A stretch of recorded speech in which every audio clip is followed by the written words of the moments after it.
पाकिस्तान के लिए बिलखसूस आप कैसे देखती हैं इस खबर को, क्योंकि सऊदी अरब से हमारे बड़े अच्छे ताल्लुकात रहे हैं, फाइनेंशियली हम उन पर डिपेंडेंट। मगर अब देखें कि मिडल ईस्ट में भी वो उनका एक क्लाउड जो है और ये बात कि वो एक ग्लोबल पावर है वो फिर से साबित हो गई। और उनकी तरफ से भी देखें 2 लाख आदमी जो है उन्होंने कमेंट किया कि हम इंडिया से मंगवाएंगे। 2 लाख आदमी को मामूली लोग नहीं होते। ये बहुत बड़ी एक इकोनॉमी में एक बहुत बड़ा बूस्ट है किसी मुल्क के 2 लाख। देखते हैं कि मुस्लिम वर्ल्ड ऑब्वियसली पाकिस्तान को छोड़ रही है। मोहम्मद बिन सलमान ने पाकिस्तान आना था, फिर पता चला नई डेट्स आ रही हैं, कुछ उन्होंने कहा होमवर्क कंप्लीट करें, तो ये भी एक चीज़ है। लेकिन इसको आप कैसे देखते हैं कि मोहम्मद बिन सलमान इस मौके पे नरेंद्र मोदी का शुक्रिया अदा कर है।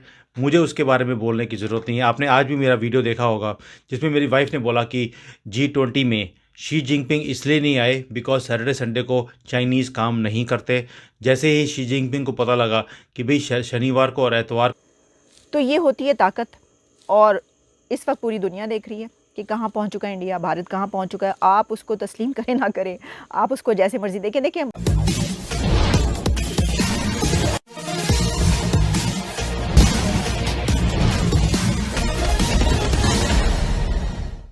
कल प्रधानमंत्री मोदी और सऊदी अरबिया के प्रिंस मोहम्मद बिन सलमान के बीच जो 15 सूत्री समझौते पर हस्ताक्षर किए गए, उसमें से 2 मुद्दे ऐसे हैं जो पाकिस्तान के लिए बर्बादी का कारण बनने जा रहे हैं। पहला, सऊदी अरबिया $100 बिलियन का निवेश भारत में करने जा रहा है, जबकि पाकिस्तान वे जाना भी उचित नहीं समझे। और दूसरा, भारत के 2 लाख लोगों को सऊदी अरबिया में नौकरी दी जाएगी, तो पाकिस्तानियों के लिए जगह कहाँ बचेगा। आगे की कहानी सुनते हैं। देखते हैं कि मुस्लिम वर्ल्ड ऑब्वियसली पाकिस्तान को छोड़ रही है।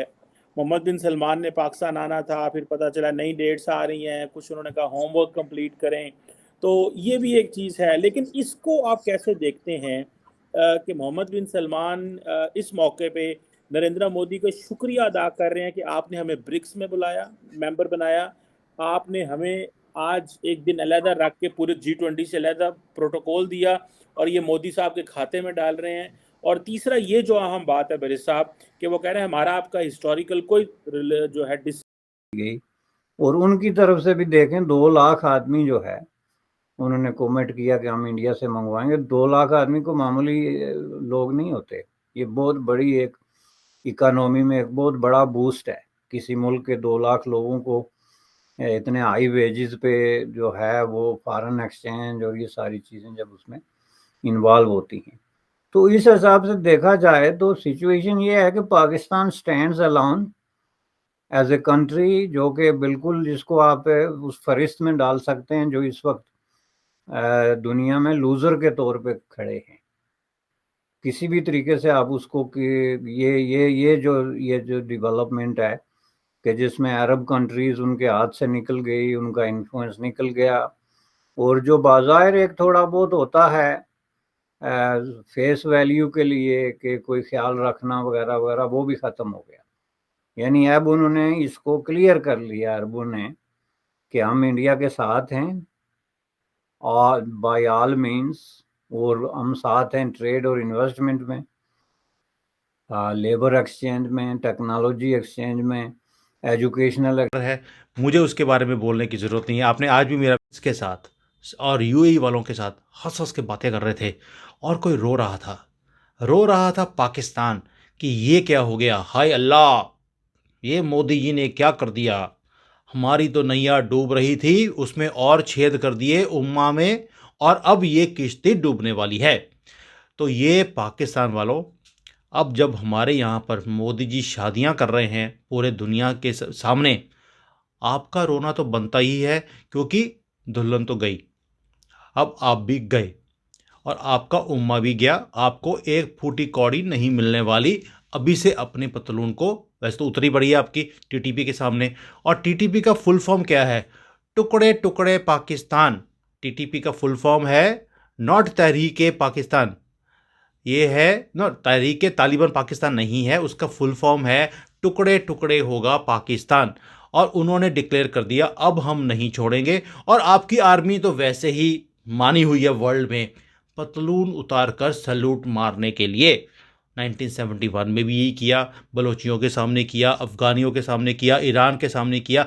आपने हर आदमी के सामने, हर जो भी आया उसके सामने पतलून उतारकर सलूट मारने की आपकी कि पहले तो मोहम्मद बिन सलमान ने पाकिस्तान आना था और वो पाकिस्तान नहीं आए।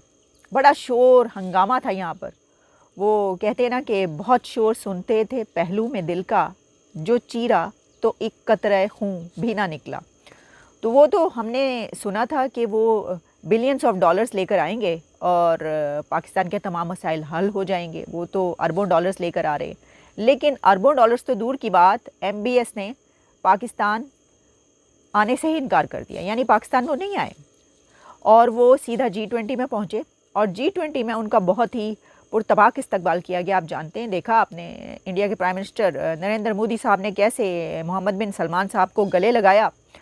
अच्छा, वहाँ पर सिर्फ यही नहीं बल्कि डजन्स ऑफ MOU साइन हुए हैं सऊदी अरेबिया और इंडिया के बीच। अच्छा, इसकी डिटेल्स काफ़ी आ रही हैं जिसमें प्राइवेट कंपनीज़ और प्राइवेट सेक्टर्स हैं जिन्होंने ये। पाकिस्तान के लिए बिलखसूस आप कैसे देखती हैं इस खबर को, क्योंकि सऊदी अरब से हमारे बड़े अच्छे ताल्लुकात रहे हैं, फाइनेंशियली हम उन पर डिपेंडेंट। मगर अब देखें कि मिडल ईस्ट में भी वो उनका एक क्लाउड जो है और ये बात कि वो एक ग्लोबल पावर है वो फिर से साबित हो गया है। तो जाहिर है इसमें सिंस हिंदुस्तान लाइनअप उन्होंने किया हुआ है अमेरिका के साथ, उनकी पॉलिसी पे क्वाड की पॉलिसी है या और भी मुख्तलिफ चीज़ें हैं जिससे कि वो चाइना को कंटेन करने की। वो आज भी ये समझ रहे हैं कि हम इंडिया से लड़ाई लड़ रहे हैं। हालांकि आप जो है डिस्पैरिटी को ज़रा माप के देखें कि कहाँ G20 हो रहा है और कहाँ बाकोल आपके चतराल में तालिबान ने उनको नथ डाली हुई है। लेकिन वो अपने ख्यालात में आज भी ये समझ रहे हैं कि हम इंडिया के साथ को लड़ाई लड़ रहे हैं। इसलिए जो है हमें कोई परवाह नहीं है जनाब कि सऊदी अरब वहाँ चला गया या G20 हो गई। तो इस हिसाब से मैं समझता हूँ कि ये बहुत बड़ा एक जो है एक इंडिकेशन है इंटरनेशनल पॉलिटिक्स के जो बदलते हुए तकाजे हैं और जो नई सफ़बंदियाँ हैं, और ये एक इमरजेंसी का इज़हार है पाकिस्तान के पॉलिसी मेकर्स के लिए कि अगर वो इसको इमरजेंसी बुनियादों पे रिकग्नाइज नहीं करते और उसके मुताबिक अपने आप को रीपोजिशन नहीं करते, तो जो कुछ बचा खचा है जो कि है ही नहीं फॉरेन अफेयर्स में, तो there is nothing left, is a totally isolated country as we speak. तो वो बाकी जो है जो गैप है वो भी पूरा हो जाए जहां तक मुझे नजर आता है। बिल्कुल सही कह रहे हैं, ये स्टैंड अलोन है। मुझे ऐसे लगता है कि जैसे आपने कहा कि हम आज भी ये महसूस करवा रहे हैं अपने लोगों के हम इंडिया से लड़ रहे हैं। G20 में सऊदी अरब के किंग मोहम्मद बिन सलमान पधारे थे, लेकिन G20 के समाप्ति के बाद एक दिन वे ज़्यादा भारत में रुके और उनके इस रुकने को भारत के लिए राजकीय यात्रा का दर्जा दिया गया। इस दौरान भारत और सऊदी अरब के बीच जो 15 मुद्दों पर सहमति पाई गई, उसमें से 2 मुद्दे ऐसे हैं जो चीन और पाकिस्तान दोनों के लिए आने वाले समय में बड़ा नुकसानदेह साबित होने जा रहा है। पहला मुद्दा जो भारत और सऊदी अरब के बीच तय पाया गया और इसमें अमेरिका भी शामिल है, वह मुद्दा यह है कि अमेरिका और सऊदी अरब के बीच जो दूरी बढ़ रही थी उस दूरी को कम किया गया है, क्योंकि अमेरिका के राष्ट्रपति बिडेन ने कुछ सऊदी अरब के प्रिंस के प्रति ऐसा कह दिया था कि सऊदी अरबिया दूर होकर चीन के पाले में जा रहा था। लेकिन भारत ने चीन की तरफ जो सऊदी अरब का झुकाव बढ़ रहा था उसे कम कर दिया है और Bharat, Saudi Arabia, UAE, America, Israel आदि मिलकर एक जो नेटवर्क कॉरिडोर बनाया जा रहा है, शिपिंग रेल लाइन कॉरिडोर, इससे अब जो दूरी बढ़ रही थी अमेरिका और सऊदी अरब की वह कम होती दिख रही है। दूसरा, भारत के साथ जो सऊदी अरबिया ने समझौता किया कि $100 बिलियन का निवेश और साथ ही 2 लाख भारतीयों को नौकरी देना, तो अगर 2 लाख भारतीय सऊदी अरब में नौकरी करेंगे और पाकिस्तान के लिए फिर जगह कहाँ बचेगा, क्योंकि पाकिस्तानी तो वहाँ पर फ्रॉड, डकैती, चोरी, हत्या के मामले में ऐसे ही बदनाम हो चुके हैं और इसका मौका ही सऊदी अरबिया देख रहा था। अब पाकिस्तानी लोगों के हटाकर भारतीयों को रखने का, या पाकिस्तानी धीरे धीरे खुद ही वापस चले जाएंगे जब उनके साथ दोहरा व्यवहार होगा सऊदी अरब में। और साथ ही पाकिस्तानी सेना जो सऊदी अरबिया की सुरक्षा की जिम्मेवारी देना चाहती थी, अब उसकी जिम्मेवारी भारत को मिलने जा रही है। इतने सारे फायदे केवल एक दिन में सऊदी अरबिया और भारत के बीच 15 सूत्री समझौते के अंतर्गत हुआ है। यह आने वाले भारत और सऊदी अरबिया के भविष्य के लिए तो होगा ही, लेकिन यह नुकसान चीन और पाकिस्तान का बहुत ज़्यादा करने जा रहा है। आज के लिए बस इतना ही। जय हिंद। आप अगर हमसे जुड़ा रहना चाहते हैं तो कृपया मेरे चैनल को सब्सक्राइब करें तथा बेल आइकन भी दबा दें ताकि नई वीडियो की जानकारी तुरंत आप तक पहुंच जाए। धन्यवाद। जय हिंद।